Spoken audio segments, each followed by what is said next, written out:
yang diperlihatkan Tuhan Allah kepadaku. Tampak Ia membentuk kawanan belalang pada waktu rumput akhir mulai tumbuh, yaitu rumput akhir sesudah yang dipotong bagi raja. Ketika belalang mulai menghabisi tumbuh-tumbuhan di tanah, berkatalah aku, Tuhan Allah, berikanlah kiranya pengampunan. Bagaimanakah Yakub dapat bertahan? Bukankah ia kecil? Maka menyesallah Tuhan karena hal itu. Itu tidak akan terjadi. Firman Tuhan.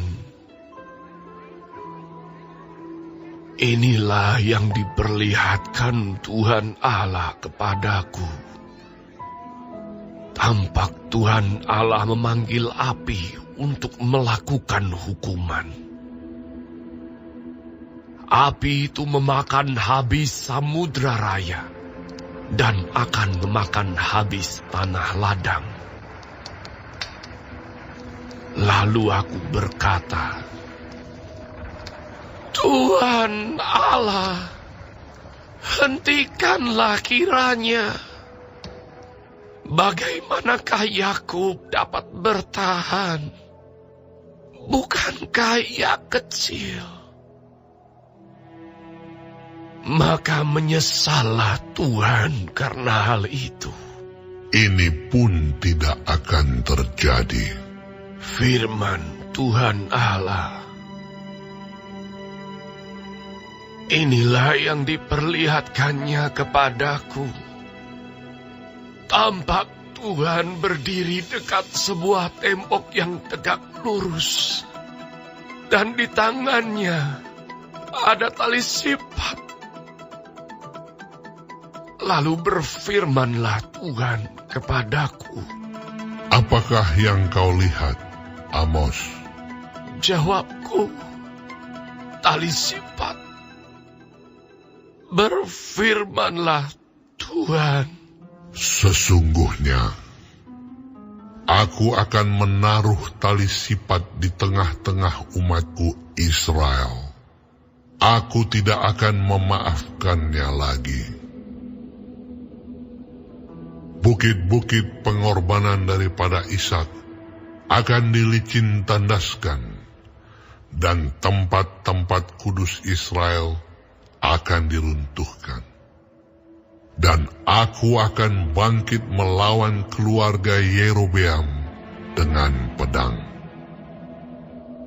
Lalu Amaziah imam di Betel menyuruh orang menghadap Yerobeam, raja Israel, dengan pesan, Amos telah mengadakan persepakatan melawan Tuanku di tengah-tengah kaum Israel. Negeri ini tidak dapat lagi menahan segala perkataannya. Sebab beginilah dikatakan Amos, Yerobeam akan mati terbunuh oleh pedang, dan Israel pasti pergi dari tanahnya sebagai orang buangan. Lalu berkatalah Amaziah kepada Amos, Lihat, pergilah, enyahlah ke tanah Yehuda. Carilah makananmu di sana dan bernubuatlah di sana. Tetapi jangan lagi bernubuat di Betel, sebab inilah tempat kudus raja. Inilah bait suci kerajaan. Jawab Amos kepada Amaziah, Aku ini bukan nabi, dan aku ini tidak termasuk golongan nabi. Melainkan aku ini seorang peternak dan pemungut buah ara hutan. Tetapi Tuhan mengambil aku dari pekerjaan menggiring kambing domba. Dan Tuhan berfirman kepadaku, Pergilah, bernubuatlah terhadap umatku Israel. Maka sekarang, dengarlah firman Tuhan. Engkau berkata, janganlah bernubuat menentang Israel, dan janganlah ucapkan perkataan menentang keturunan Ishak. Sebab itu beginilah firman Tuhan. Istrimu akan bersundal di kota, dan anak-anakmu laki-laki dan perempuan akan tewas oleh pedang. Tanahmu akan dibagi-bagikan dengan memakai tali pengukur. Engkau sendiri akan mati di tanah yang najis.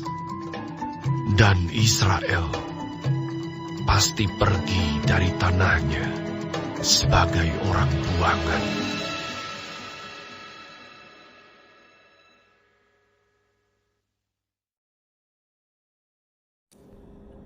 Shalom, saudara-saudaraku yang kekasih di dalam Tuhan Yesus Kristus.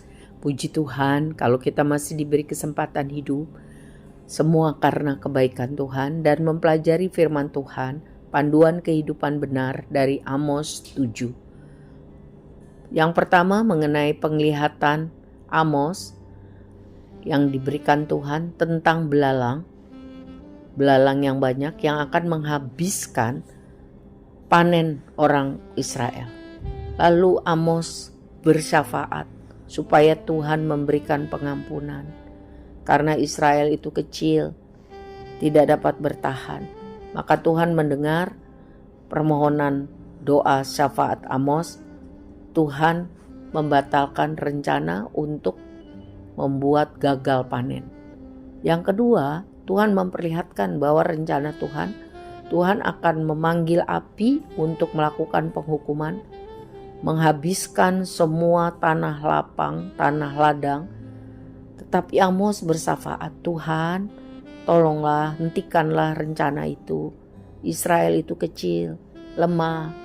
Maka dikatakan menyesallah Tuhan, maka itu pun tidak akan terjadi.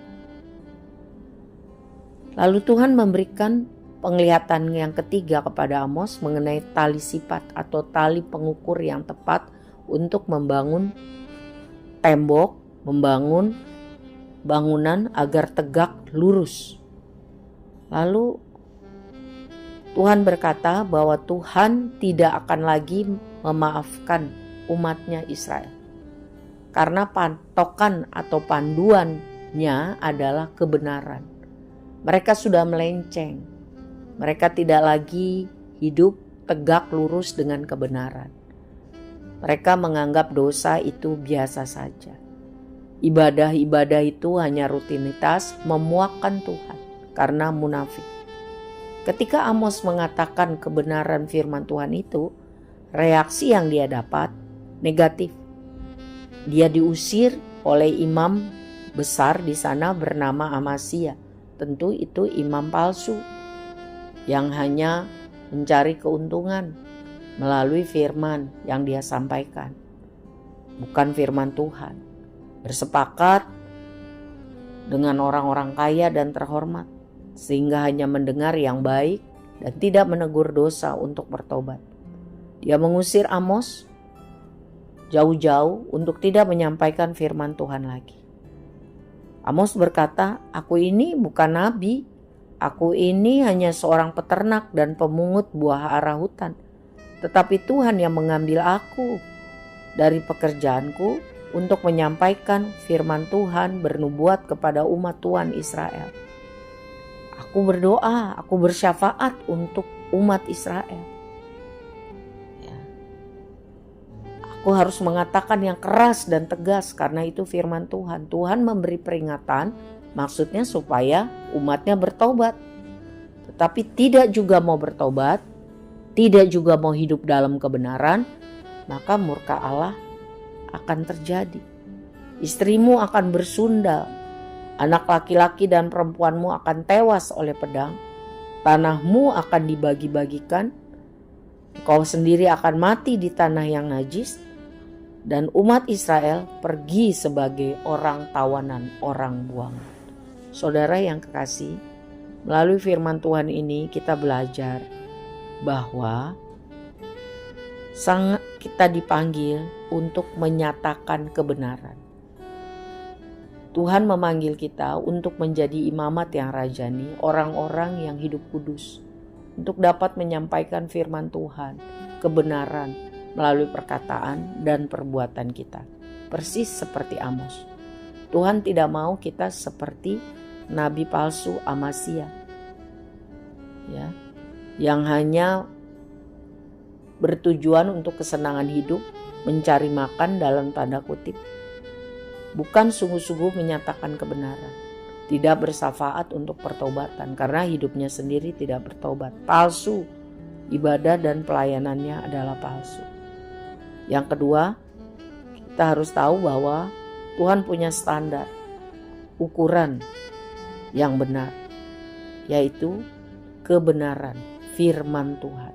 Sebab itu saya dan saudara sebagai umat Tuhan, hargai kesabaran, kesempatan yang Tuhan berikan. Hiduplah dalam kebenaran dan keadilan, seperti apa yang dituliskan firman Tuhan. Jangan hidup melawan kehendak Tuhan. Kita harus siap kalau diajar supaya bertobat. Jangan sampai harus dihajar disiplin Tuhan dengan keras, baru kita sadar diri.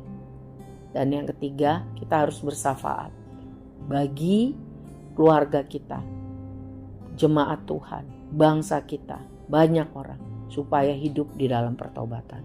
Mari kita menyerahkan diri untuk dipakai Tuhan, menjadi orang-orang yang hidup benar, memperkatakan kebenaran, supaya banyak orang bertobat, mengenal Tuhan. Rencana Tuhan maksimal dalam hidup kita tergenapi. Amin. Tuhan memberkati.